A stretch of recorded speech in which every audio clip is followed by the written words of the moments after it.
Okay, well, I didn't think I'd be doing a video today because I was at the hospital for a blood test, but I got there early and I got sore straight away, and I had a taxi driver that I think must have had the surname of Fittipaldi, Schumacher, Senna. I think he must, Hamilton, something in the bloodline there. I didn't even think it was possible to get up to those speeds on these roads around here. Well, around the hospital, should I say, because the hospital isn't around here. And yeah, I think he broke the land speed record, so I got back early and thought, you know what, I'll go for a walk and do a bit of a chat. And then I'm thinking, okay, I'm totally not prepared. Don't have a sodding clue what I'm going to talk about. And yeah, what to talk about. And then I thought, you know what, considering I've just been at the mercy of an absolute speed maniac on the roads, I thought, racing games, I like racing games, let's talk about that. So yeah, let's talk about that. Yeah, racing games. Absolutely love that genre. And as time's gone on, you've sort of seen how they've improved, certainly graphically. But way back on the Commodore 64, I had a lot of racing games for that. And it wasn't the best machine for racing games, to be honest, because the processor wasn't the fastest. But there was still a lot of damn good games on there. But there was also some proper crap as well. And we'll get into some of that. Some of my favourite racing games and so on and so forth when I get to the park. So I'll see you then. So, back in the park. So as I was saying, one of the things that games I played racing game wise, and I mean a proper racing game, on my Commodore 64 back in the day, was a game called Pit Stop 2. Funnily enough, it was a sequel to a game called Pit Stop that I actually didn't play until about 10 years ago, the first one. But I played Pit Stop 2 and it was great. Now, for a game on such an old system, it had proper circuits, real world circuits. Obviously the graphics weren't fabulous, but they were real world circuits nonetheless.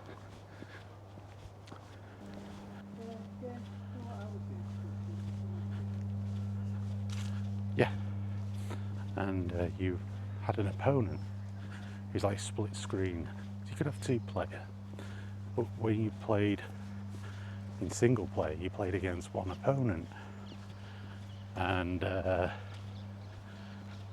it was great. You had to come in and change your tyres, you get tyre wear and refuel, because your fuel had run out, obviously. Oh, what a good game it was. That was one of the early games I had on my Commodore 64. It had been about 1985, I think. because it was Christmas '85. I got my Commodore 64, and I got it with a whole rack of games, and that was one of them. I loved it. You know, there were other games as well that I had on there that were good races. The arcade conversion of Outrun was pretty decent. That was alright. It came with an audio cassette of the actual arcade music, which was a bit of a weird thing, but yeah, I guess you were supposed to put it in your hi-fi and play that music while you were playing the game. Now I think that was only available on its big box release. It's like a dual cassette case. When they released it on budget, I don't think that came with it, because the budget cassettes were just a small audio cassette. Your standard, I guess they call them dual cases. But that was pretty good. But not as good as Turbo Outrun. Holy crap. Turbo Outrun was great. And the music was out of this world on Turbo Outrun. It really was. It was so good. And that wasn't coming from the cassette, that was actual like sampled music. It was awesome. Buggy Boy, that was great. I had that. Power Drift, that was another arcade conversion, that was pretty damn good on the C64, because as I said, it's quite limited when it comes to stuff like racing games, because it didn't have the world's fastest processor in it. So racing games, and later on the sort of vector graphics games, stuff that really relied heavily, I guess, on what you would say would be like the mathematical computational side of the processor, they tended to be a bit slow. That was its drawback. But good, clever programming got around it, as is always the case. And of course then, you know, I had races on consoles. On the Amiga I had stuff like hard driving. I think it was Stunt Car. Is it Stunt Car Race or a Stunt Car Challenge? Or were they two separate games? Was one a sequel to the... I can't remember now, but that was really good. That was on the Amiga. But I remember one game I had on the Commodore 64. There is actually a video up of me playing this on the channel. And that was Chase HQ. Now, I loved the arcade, so when I found out that they were doing like a home computer version of it, I was like, oh great, I can't wait to play this. Well, I put this thing in and it was terrible. It was garbage incarnate. It was like 2 frames per second. The sound made you want you to bash your head against a wall, and it was just nigh on unplayable. It was so bad. And like half the graphics were monochromatic, which was a sort of trademark of the ZX Spectrum games back in the day. And half of it was pixels, sprites. And I think that's what caused the problem. I just think like the computer didn't know what the bloody hell it was supposed to be doing with all of this data, you know, with the graphics. It was awful. You'd say check out the video on my channel, it's such a hilariously bad game. But it wasn't really hilarious for me because I love the arcade. And that was all I had in the day, so that was that. You know, I couldn't just go and buy it on something else because I didn't have anything else.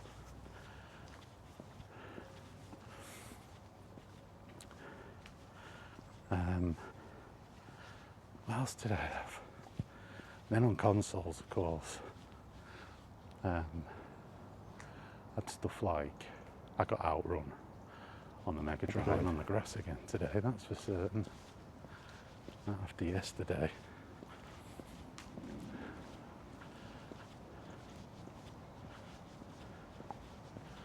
But yeah,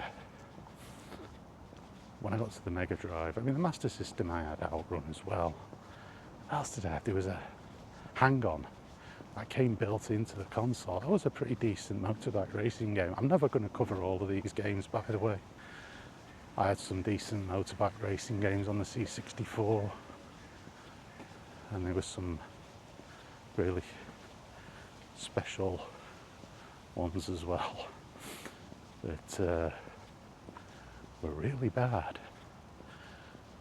But yeah, I'm mindful of the fact that if I try and go through every single racing game I had, I'll spend most of my time going and then forgetting stuff and being all over the place. So the Mega Drive, I had got the Lotus game on there, which I also had on the Amiga. The Lotus games were great. I loved them. And then I got, of course, the 3 Road Rash games, which were amazing. Absolutely amazing. Super Monaco GP, which was an arcade conversion to a point, but actually had more content in than the arcade. I mean, graphically, it was nowhere close to the arcade, but it had a stack load more races in it and more tracks. It was a proper like F1 World Championship. So I had that, and then I had Ayrton Senna Super Monaco GP2. That was great. I had a bit of sampled speech in from Ayrton Senna, who had passed away at Imola not long after that game come out. Or was it when the game come out? I don't know now.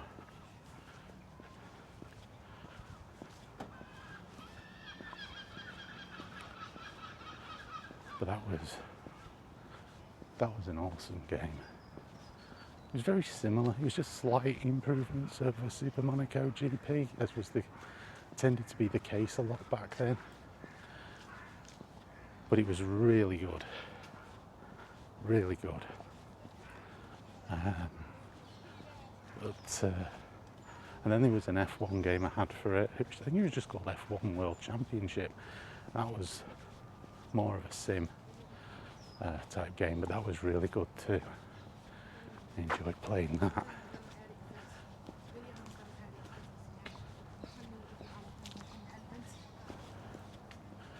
And then sort of moving into the PlayStation era, that was when things really did take off, because you had stuff like Wipeout,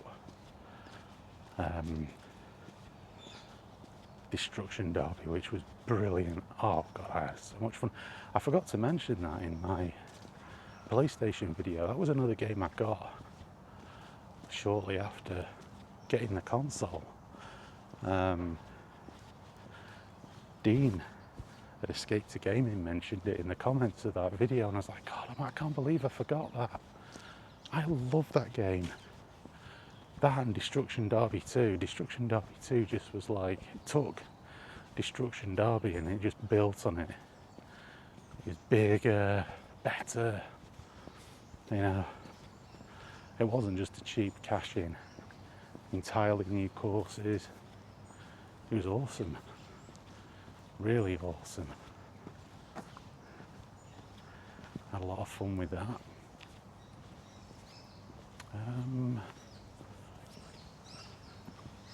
What else? Well, the F1 games then come out. The proper licensed F1 games. They were brilliant.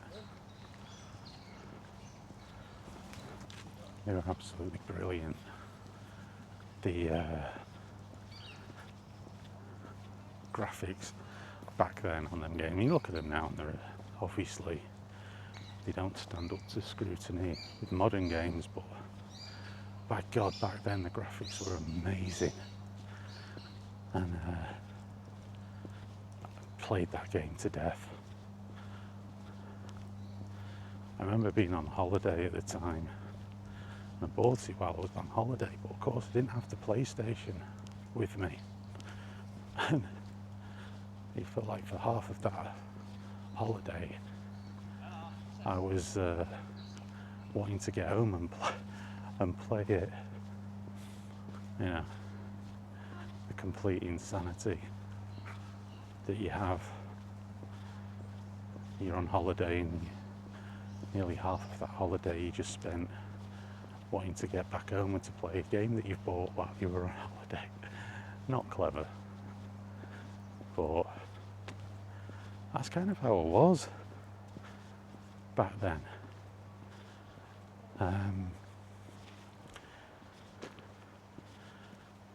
There's that. Then what else? Playing, hang on. Get a tissue. This weather doesn't know what it wants to do. There we go, it's better. That's better.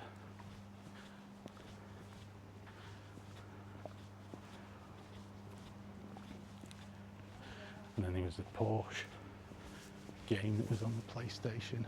God, I can't remember the name. Was it Porsche Challenge? And then basically you were racing. Son of a bitch, I nearly went over a branch again.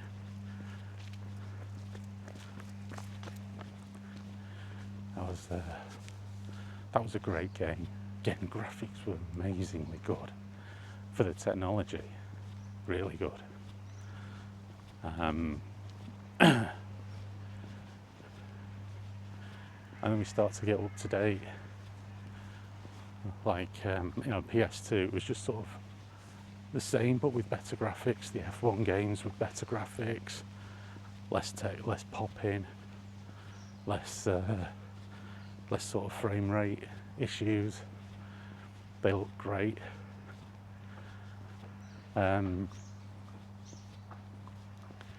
Twisted Metal, another game that Dean mentioned. Go check his channel out. It's really good. Really good.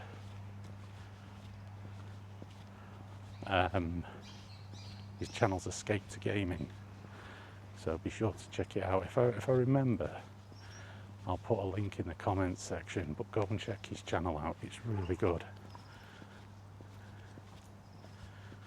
He loves video games. There's a lot of good things to say about them. You get good pick you up feelings with it, watching those videos. But yeah, what else?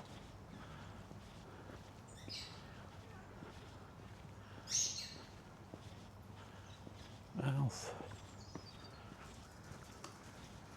I'm thinking on the PS2. Oh yeah, there was some odd games on there that you never see anything of again. There was one called Smuggler's Run. That was pretty decent. You don't ever hear anything about that. And then there was one really weird one called Driving Emotion Type S, which is what I got waiting the eternity for Gran Turismo 3. But this game, oh my God. In that game, I would set the fastest lap in every race and still not win. That's impossible. Like, who's going faster than me?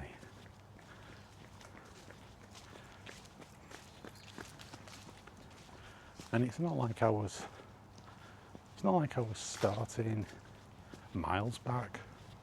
No, I'd be starting near the front, but I'd be setting the fastest lap, but the cars in front were either like 1/1000 of a second slower continuously, oh, give up on that, it was garbage, absolute hot garbage. And then when the 360 come out, I was all about Project Gotham Racing and Forza.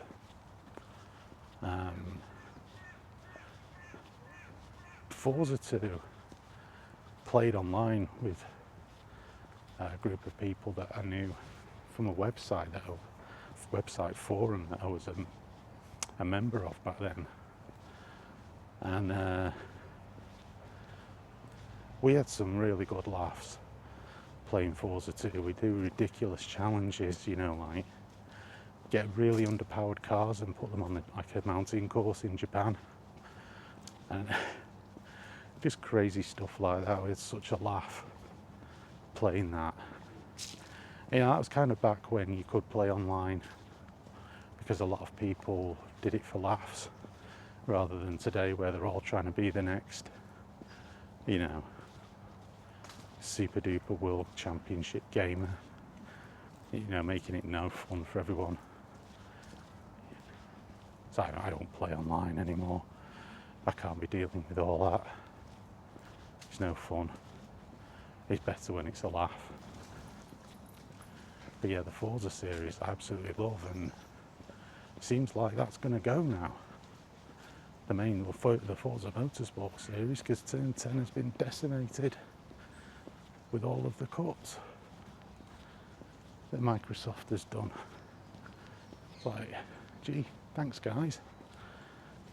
Absolutely loved the Forza Motorsport.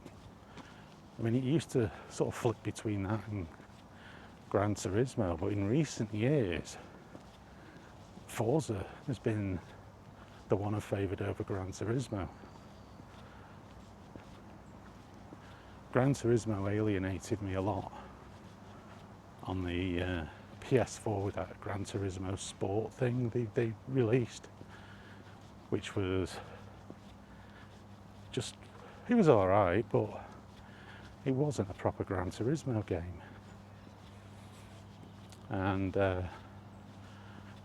Xbox had Forza 6 and 7, which were absolutely outstanding. And then with the Series X, they released Forza Motorsport. That's all it was called. It wasn't Forza 8. I guess they were rebooting it. And initially, when it came out, it didn't have that much content, to be fair. It was very similar to Forza Motorsport 5, which was a bit disappointing. Forza Motorsport 5 played well, just didn't have a lot of content. And that's kind of the same with Forza Motorsport, but in fairness to Turn 10, they've added a lot more content, tracks, cars, championships, and they've never charged for it. I mean, you can buy the currency, in-game currency, to unlock, like outfits and emotes and all that guff. But the actual racing side of it, no. They've not put any of that behind a paywall that I'm aware of. It's really good. They've really done a bit of a turnaround, in the same way No Man's Sky, when that launched, it got a lot of stick.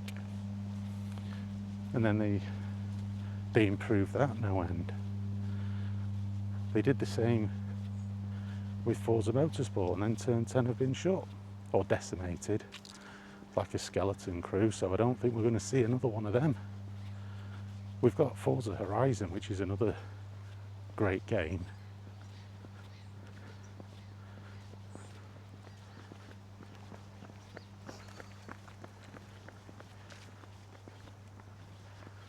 It's very arcade-like, Forza Horizon.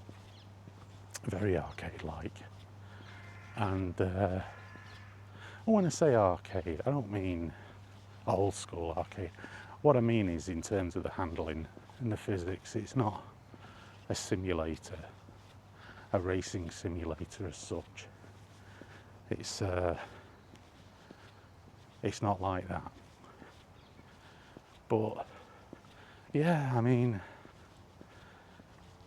it's a shame. I don't know what's going to happen to Playground Games once that's been released. Will they get decimated? It seems that there is a chance that that'll happen, and that's a great shame.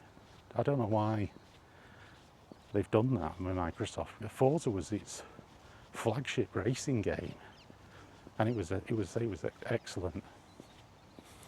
You know, Project Gotham Racing was their other big racing game, which was the spiritual successor to Metropolis Street Racer, which was on the Dreamcast.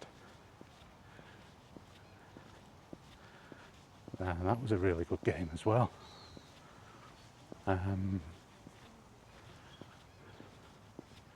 So I don't know.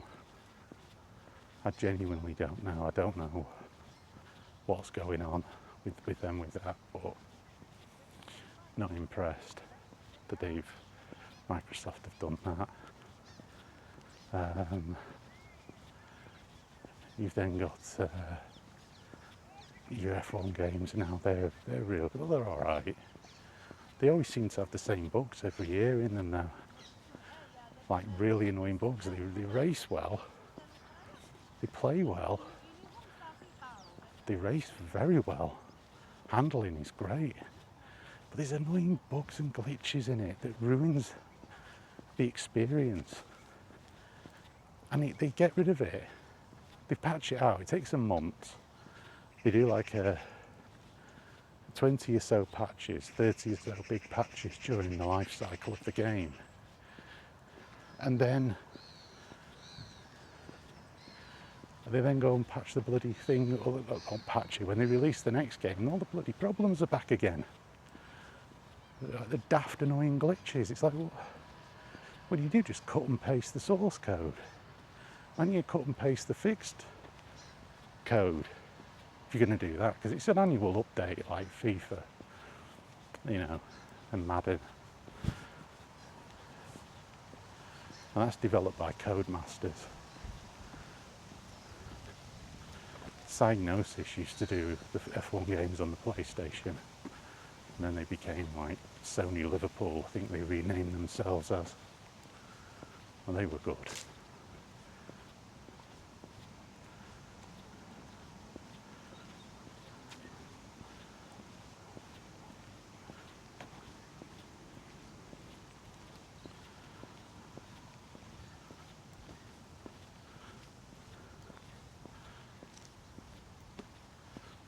Then, yeah. But I still enjoy the game. But to be honest, it does get a little bit annoying. It's the same with FIFA. That always seems to launch with the same glitches. Then they patch them out, and then the next year it launches and it's the same bloody glitches again. Really daft issues that ruin the immersion. And for the life of you, just thinking, why? Why are you doing that? You know.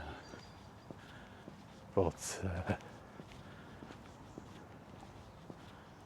there's been gaming a bit on PC as well.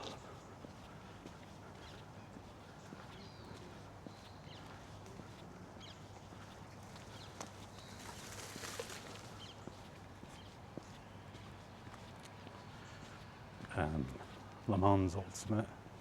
I've been playing a lot of that. That's really good. Really good. Been enjoying it. It's the only thing it's lacking is a proper single player career mode. You can play single player, but just one-off races. But I think it's a relatively small studio that's done it, and they're kind of doing it bit by bit, but it's got to the point now where it's like, come on guys, we need a proper career mode. But the racing itself is very, very good in it. And you know, I say it's not a major publisher that's releasing it, so I don't mind supporting it. But they do need to start getting together with you. I have said it's coming, but when, I don't know. But it definitely needs it. But that's really good, and you can actually do real time 24-hour racing in it. So you pit in and you can save the game. Although at the moment in my current game save I've got a bloody glitch and I can't get out of the pit. I'm 4 hours into a 12-hour endurance race at Monza. And I'm stuck in the sodding pit. It does the pit stop, but then the car itself doesn't move. I put it in gear, rev the engine. It's like there's something wrong with the transmission or something. Tried everything.